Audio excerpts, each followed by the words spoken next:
Oh, it's a reverberation. Let's read it without reverberation. Episode 3, Season 3. Lou takes a walk from the top to the bottom.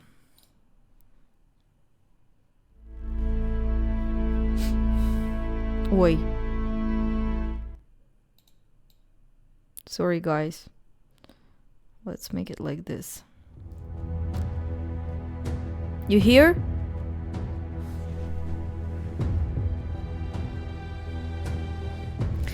Controlled conflict of ideas is the key to the development of civilization. Shazza. Shazza, do you remember who is Shazza, this guy from the club? Talking is a good thing, of course, civilized, but it's better to play it safe and have a gun on you. Episode 3, Nitro.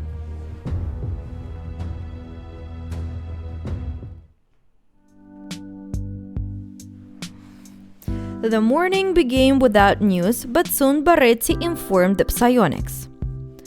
The prior has plans for today. He's going to attend a party this evening. It's going to be a very casual event. Okay. Until then, you are free to go. Lou picked out a suitable dress. Okay, let's see.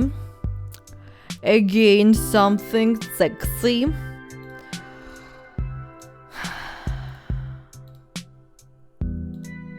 This color is very bad. Okay. Then she chose her accessories. Gold sparkle. It's silver, something silver, gold, silver shine, gold shine, silver sparkle. I like silver things very much. Then she got her hair done. Elegant light brown. We can buy everything to... Oh my god, very bad.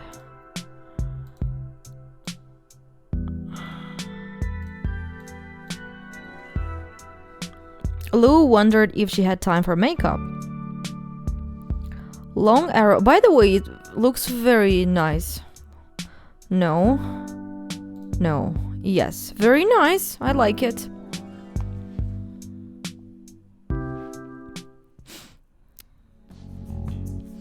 I like black hair very much. Especially if naturally you have dark hair, dark eyebrows, and these dark eyes. I think dark hair will suit you better. As for me. Me too. In addition to the psionics, Eva was accompanied by Daniel and Barretti. The elevator took them straight to the rooftop of a skyscraper. The head of the Inquisition was noticed as soon as he stepped out. Monsieur Prior, we are so glad to see you. Martin nodded politely in response. In addition to Sardou, Lou noticed two more concealers among the people by the pool. They held glasses in their hands and were surrounded by beauties in bikinis. Just in case, she whispered.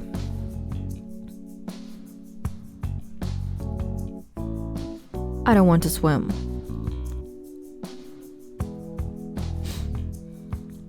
Hector Barretti, looking around, muttered sneakily in a barely audible voice. Just don't trip and fall into the pool, Reed. Hector. By the way, I like Hector. I like him. I want love line with him too. But there is no love line with him. Kinda interesting. Yes, kinda interesting. Very funny. Martin smiled at Lou. There is no need to get into the water. Then he turned to the head of security and added, "And you, Hector, will you go for a swim?" "Me? I didn't bring my swimming trunks." "Come on, they will find you anything you ask for here." "Oh, thank you, but I'll refrain with your permission unless it becomes an absolute necessity." Yes. They moved on. But we can make love with almost the president. Lou recognized most of the guests, either remembering them from other receptions or from the opening of the monument. She was glad that almost everyone was dressed formally and behaving in a socially acceptable manner. Everything went as it always did at those events. The prior received greetings, listened to compliments and jokes, and paid his respects to several groups of guests. The psionics, as usual, watched those around them and tried to stay a short distance away so as not to interfere with the prior's conversations. "Monsieur Martin, what a joy it is to see you." "Mademoiselle, you look wonderful." "Yeah, we can make love with him." Not bad, by the way, not bad, but of course, Jonas is the best. "Oh, Ivo Martin, in the flesh. Did you really step out of your office and decided to relax?" "Come on. Come join us. We promise no business talk." "Good evening. Perhaps later. Thank you. For now, I intend to keep my head clear, and it's dangerous to sit at a table with you."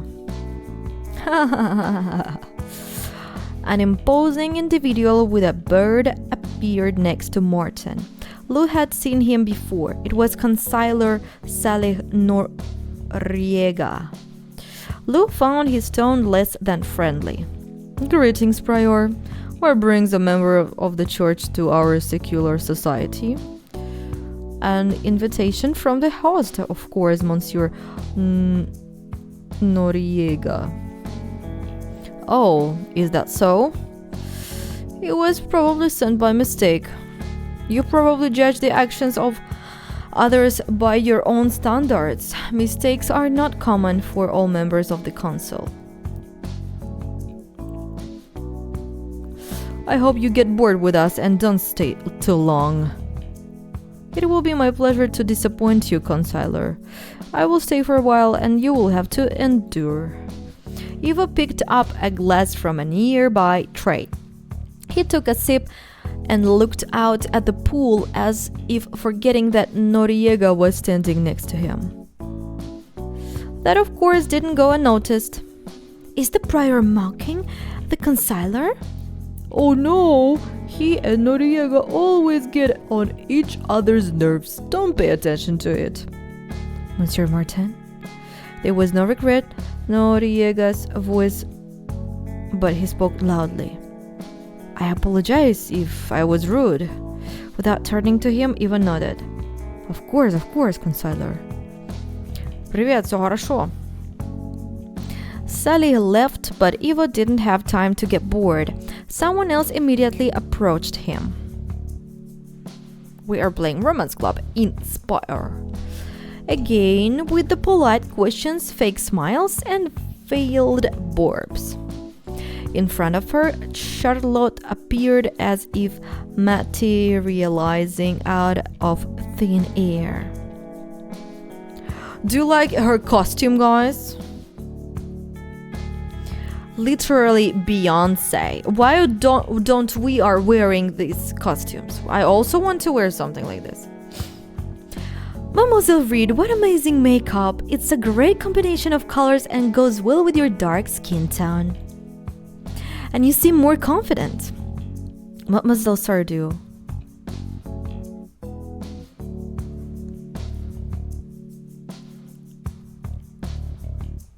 Yeah.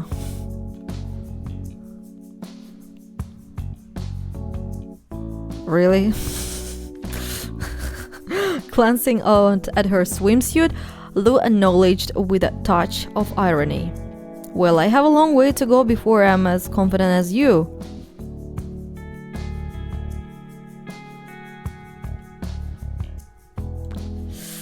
I have more experience.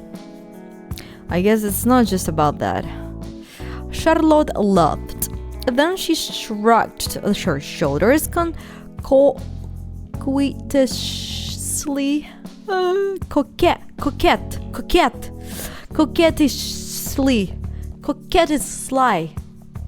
and whispered in a conspiratorial manner.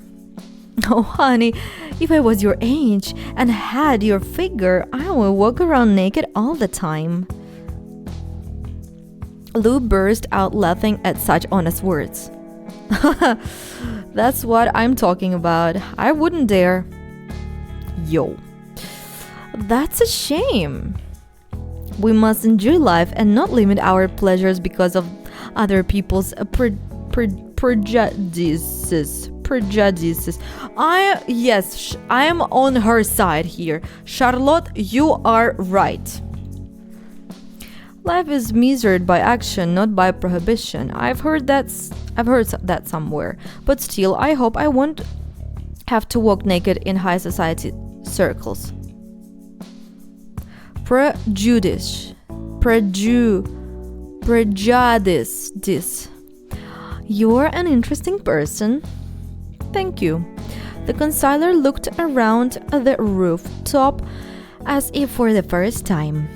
High society, only a select few get here. However, let me share an observation I've made over the years. It's easier to take to the skies than to stay there. If I walk to another table, you will have to excuse me, Mademoiselle Sardou. Of course, see you later, Mademoiselle Reed. Seizing a moment Lou was away from the prior, Consigliere Charles Montapin approached her. Good evening. Can I have a minute of your time?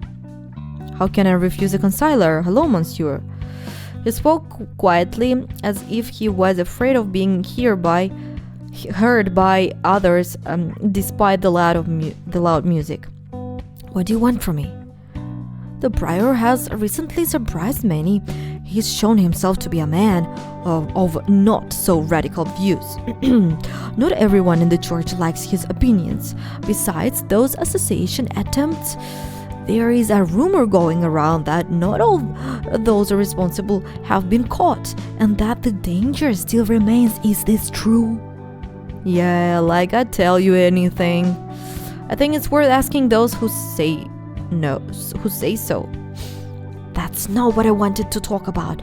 It's paramount for Monsieur Martin to have allies in the council. Like you?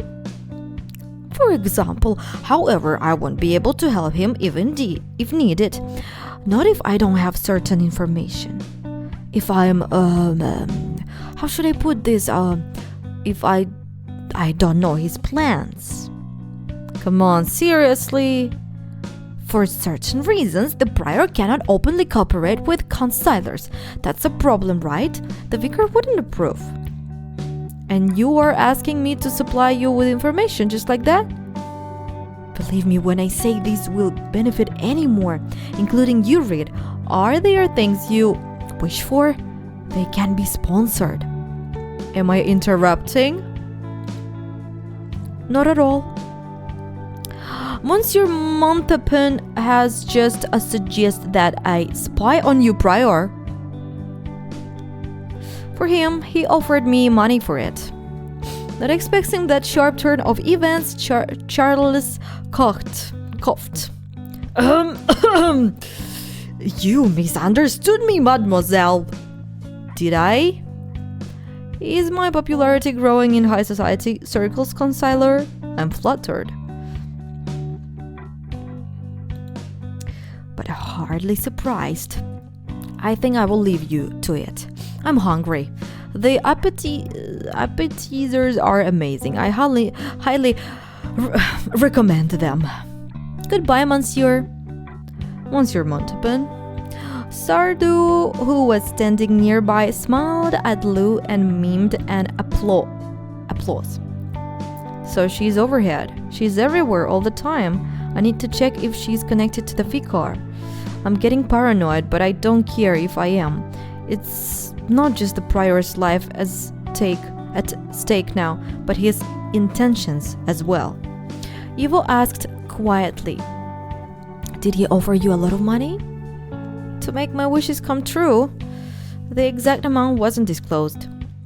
"You missed an opportunity. Maybe I would have played my part for a share. And yes, I have a lot of wishes too. Maybe we could have made a deal."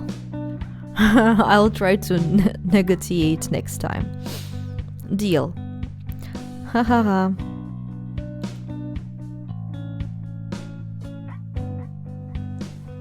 Good man. A little later, Charlotte Sardou seized a moment to chat with Morton. She was clearly looking for a private conversation, so the psionics didn't interfere. "How are you?" Lou turned to Danielle as she approached. "I'm okay, better than the first few times. I'm getting used to this." "It's noticeable." Danielle is so naked. Sardou said so too. By the way, is she pro-church now? In my opinion, it's more accurate to say she is pro-prior. She diligently demonstrates to Monsieur Martin her, well, no, not friendship, of course. Loyalty? Exactly. Is she afraid? I don't know, Lou.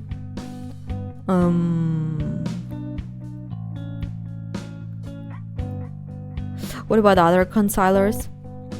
Have you decided to delve into politics? A little might be useful. We shrugged and said, "The church is holding secret negotiations with some consilers and making deals. The Inquisition has dirt on some of them, which pushes them toward the right decisions. Everything is constantly changing. Sessional members of the public assembly also have influence. I don't have the whole political picture." "Yeah, it's difficult. To control them, you need a person who really knows how to do so. Otherwise, they will seize power." Weiss glanced at Lou, puzzled. Then, as if coming to the same thought, she nodded. "Yes, it would be difficult without Monsieur Morton." The women exchanged glances and changed the subject.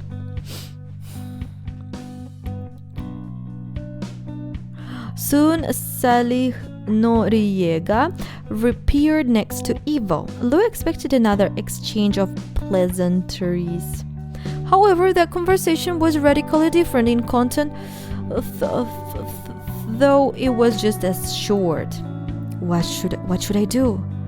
Prepare a reception at the right time. Invite certain guests. A list of names and precise instructions will be provided by Joncière.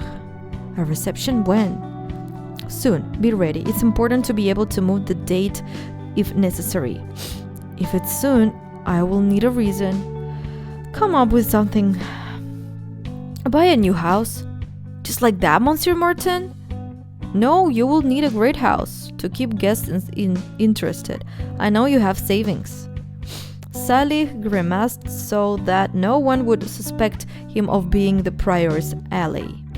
Yes, you can count on me. Following Montauban's recent advice, Lou entertained herself with the gastronomic delights on offer. Kate joined her and asked, "What's the best thing here?" "These balls." Balls are everywhere. These balls, it looks like they are made from cheese. And the mushrooms.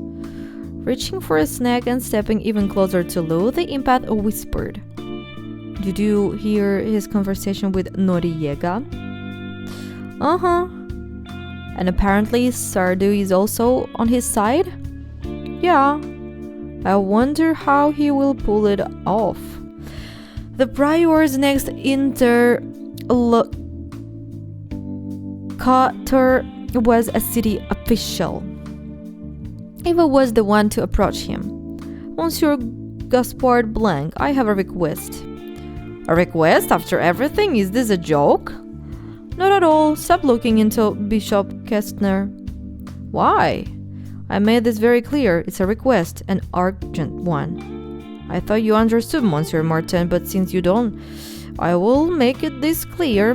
We are unlikely to come an understanding. How reckless. I hoped for a pleasant conversation. The official curled his lips in a smile and turned away. A few minutes later, the elevator doors opened and AC officers appeared on the rooftop, led by Inquisitor Richard. The guests froze, suddenly tense.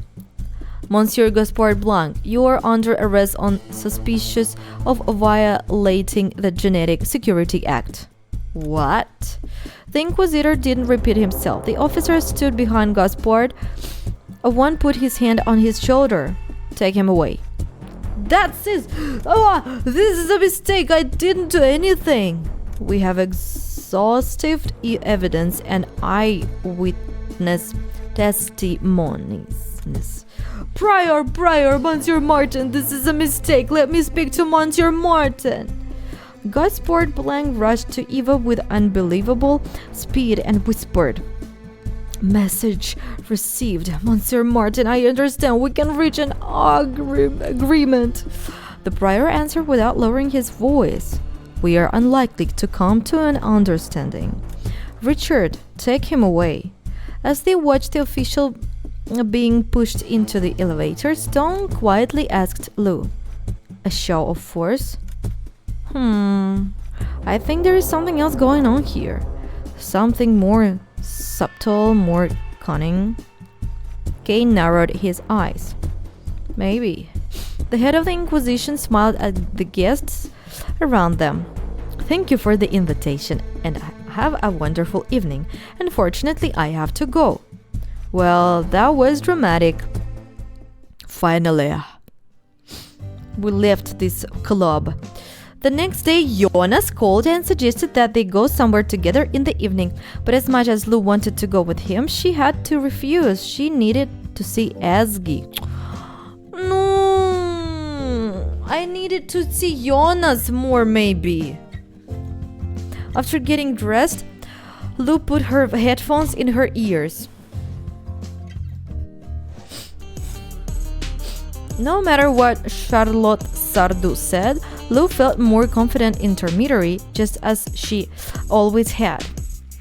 It was much easier to understand what to expect from people there. Intermediary, they didn't smile before attacking you. Gratito smiles were a rare occurrence around there in general. Hello, any good news?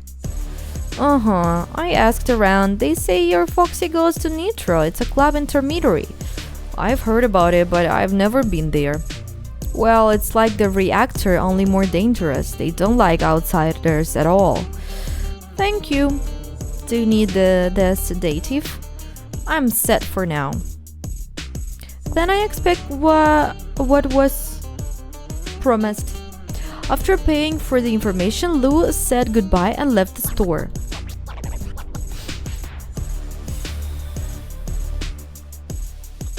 She immediately took out her phone. Okay, I have a lead on Foxy. Lou and Kay decided to not to arrive on her motorcycle, and obviously they decided against showing up at the club in a company bar or in a company car. On top of that, a taxi might have left a trail, so they walked. I think we'll take a left here. Lou, why are you wearing this stupid wig? Yes. Lou, have you been there? Before we met, I gathered information about Termitary's clubs. I see it was when you were looking for the psionic killers. Lou, why are we wearing this? Lou, you really decided to go to the club. looking like this? Are you okay? Or what? What's wrong with you?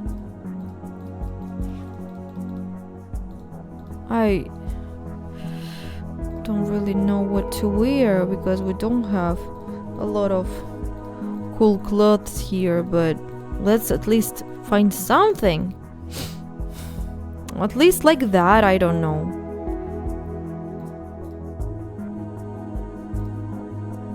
Wow. Kinda, yeah. The club welcomed them with deafeningly loud music.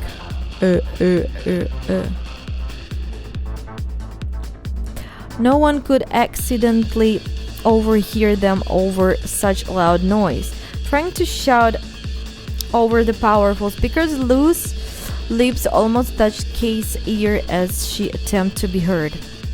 Should I ask around? Stone nodded in agreement.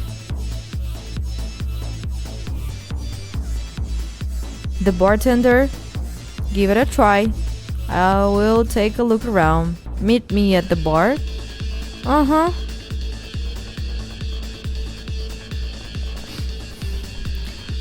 Lou looked at the menu that bartender handed to her and rolled her eyes. Shit, the prices here are just as bad as downtown. After choosing a light cocktail, she gave the bartender a tip several times higher than the price of the drink. Fortunately, the money wasn't her own. I'm looking for Foxy. The bartender nodded, confirmed that Foxy visited the club quite often, and suggested that she wait. Soon Stone sat down with Lou. So we wait. How will we know that he is here? How do we recognize him? She shrugged. I gave the bartender some money. I hope he will point him out to us. She looked around the club and its colorful patrons. This can't be. Oh, Mirai vibes. A familiar figure was sitting at a table on the far side of the room.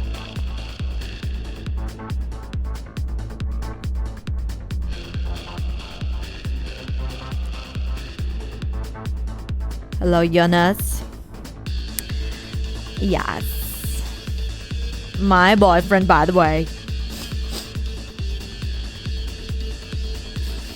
Jonas. Where? There, on the left, drinking with someone. Damn. I hope he won't become a problem. He shouldn't, but what the hell is he doing here? The bartender called out to Lou and pushed a small piece of paper across the counter. She flipped it over. Follow the black cat. What? She passed the note to Kay, turning his head. The empath pointed something out to Lou. Look, on the waitress' shoulder. A woman came up to the bar, put a few glasses on a tray, and moved through the room, maneuvering her way between the dancing guests. My friends, I will come back after 1 minute or 2. And you listen to the music.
I'm here, guys.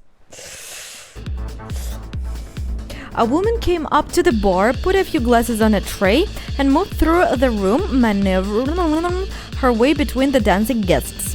She had a tattoo of a black cat on her shoulder. The partners, followed her.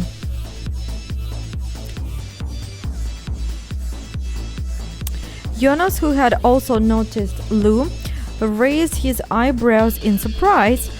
However, he remained seated immediately, pretending that he didn't know her. Oh, he noticed us. Following the waitress, the psionics moved out of the room and stepped into a service corridor. Turning around, the woman pointed at one of the doors before carrying the tray somewhere farther away.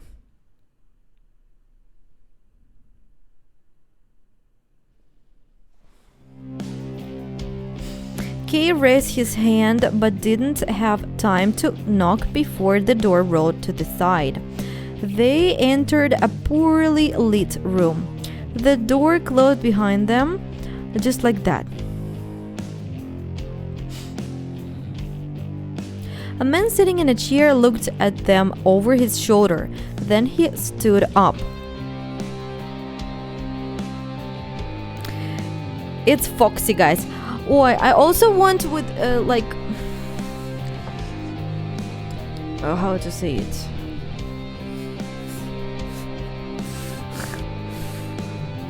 Yeah. His hand, however, remained on a keyboard. There was tension in his eyes. Hello. I'm warning you, no sudden movements. Kay began to speak in a pacifying tone. Monsieur, we pose no threat. We just want to talk. Then talk. What are you doing here? The place isn't for people like you. What do you mean? What do you mean by like us?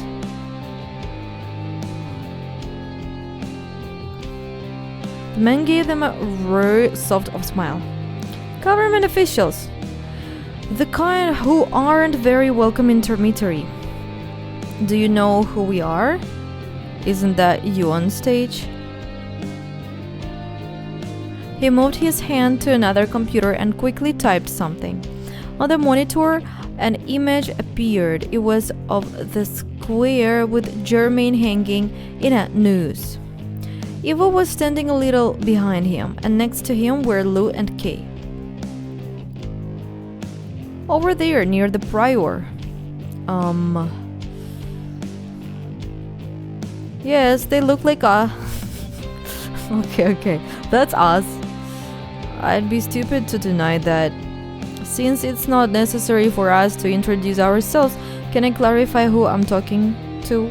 You're Foxy, right? Yeah, I thought that was clear enough. It's better to know for sure. What do you want?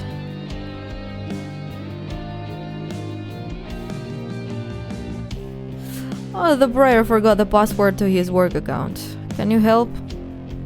Not funny. I'm kind of busy. Let's not waste each other's time, shall we? Did you hack the advertising projectors? What? The holograms all over the city that displayed the Psi symbol recently. Was that your handiwork? I don't know anything. I haven't seen anything. Foxy. You're local, aren't you? I'm also from Termitory. We found you, so... You're local, aren't you? I'm also from Termitory. It'd be better for you... It had be better for you to talk to me. Instead of someone from the center. They definitely wouldn't understand you. I'd prefer not to talk to anyone. At all. What are we talking about? I don't know anything. Neither the police nor the corps will believe that. Is that a threat? Foxy, I repeat, we are not a threat. Unlike those who may come here after us. I will repeat myself too, I don't know anything, I haven't seen anything. Look, I like what you did. He interrupted her. Show me your hands. What?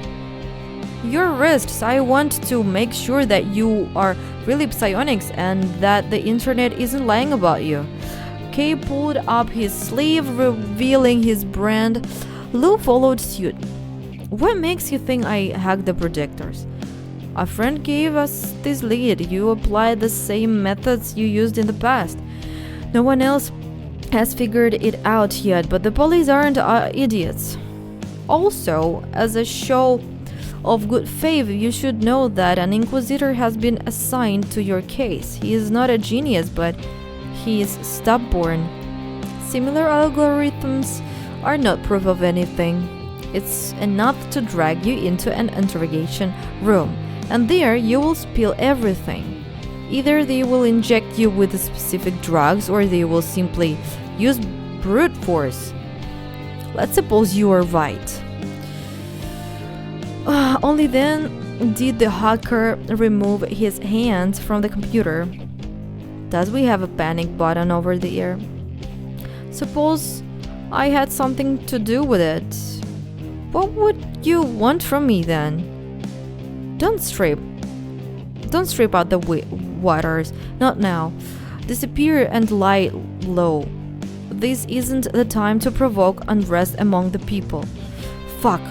And don't you care about the fact that this was an attempt to stand up for psionics? If you're happy with your lives, you could at least think about everyone else. Don't you have friends, or are they also ready to lick the pure one's boots? Wait, bots. Maybe. I don't know, guys. Okay, boots. But bots too. It was Lou's turn to interrupt now. But bots also works, I think. Hey, don't talk shit about my friends, okay? I'm telling you what you did is good, but the timing is not. What? Take our advice. It will be better this way. If you continue what you are doing, things are going to get ugly naturally. It will be ugly for you first. If the police aren't on your trail, then the corpse will be. Foxy thought about it. He glanced furtively at his keyboard, then he asked, "And I'm supposed to obey in believing you without any explanation?" Well, our job is to warn you. We're psionics, you heard us. You know where we work. Draw your own conclusions. The right conclusions. Just don't act like you want to help me. For some reason, you need me not to stir the pot.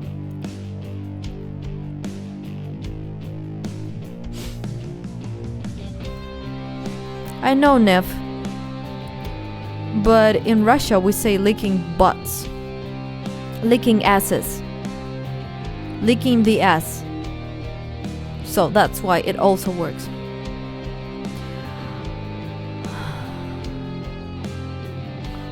Kissing, we say...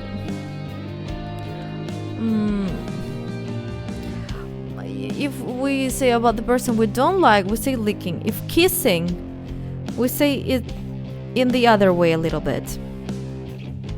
I'll think about it. Maybe I will whisper something to someone. There is a chance you won't find out about it, though. Why not? I told you this place isn't for everyone. Outsiders aren't welcome here. Lun nodded at his keyboard. Maybe you can ask them to let us be? I only pay for security. If the patrons have any questions, I can't help.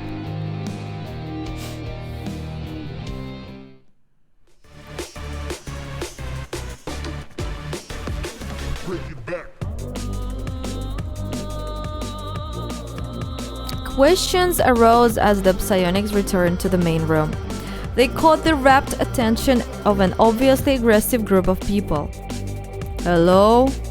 Hey, what did you lose here? None of your business. What did you say?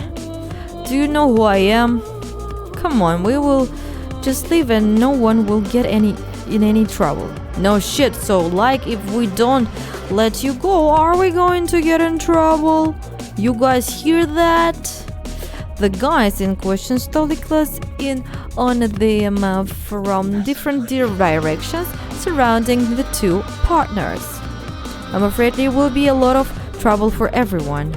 Oh yeah, it seems to me that you're the only one who is in trouble now.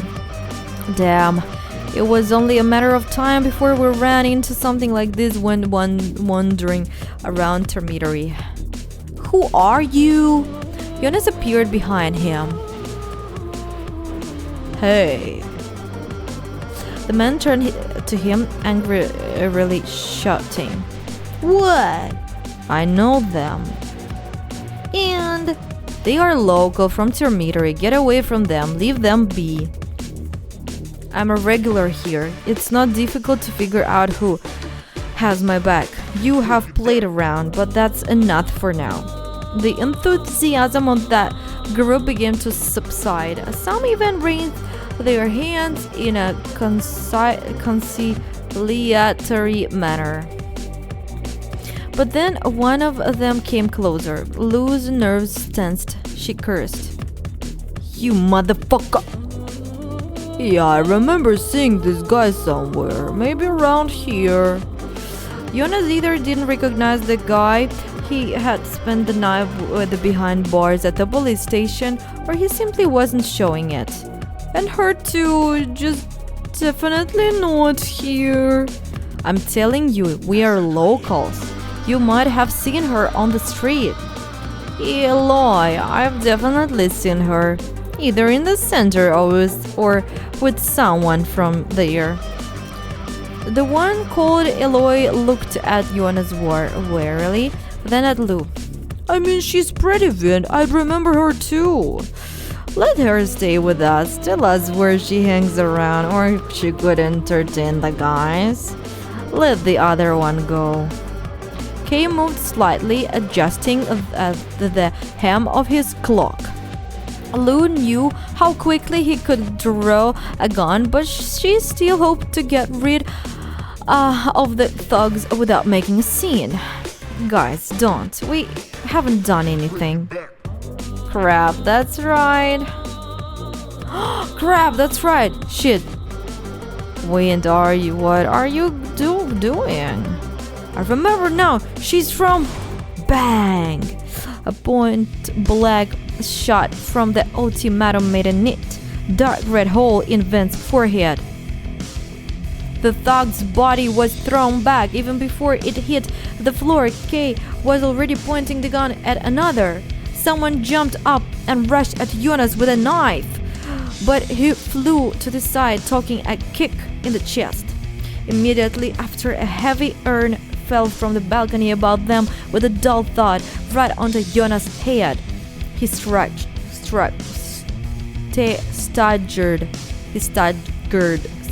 Okay. Lou saw blood on his blonde hair. The two more shots and the space in front of Stone cleared up a little. Wild chaos ensued. Patrons and staff scattered in all directions. Screams merged with a roaring music. Brass knuckles flashed in front of Lou. She miraculously dodged, saving her cheekbone from being shattered. They swung at her again. At the nearest table, bottles and glasses flew up into the air, turning into projectiles under the influence of her telekinesis. The wave of glass couldn't cause any serious damage, but the attacker had to recoil, reflexively covering his face with his hands. Oh! And then Lou saw a gun pointing right at her. That's it, bitch!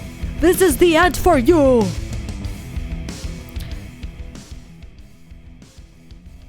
Okay, oi.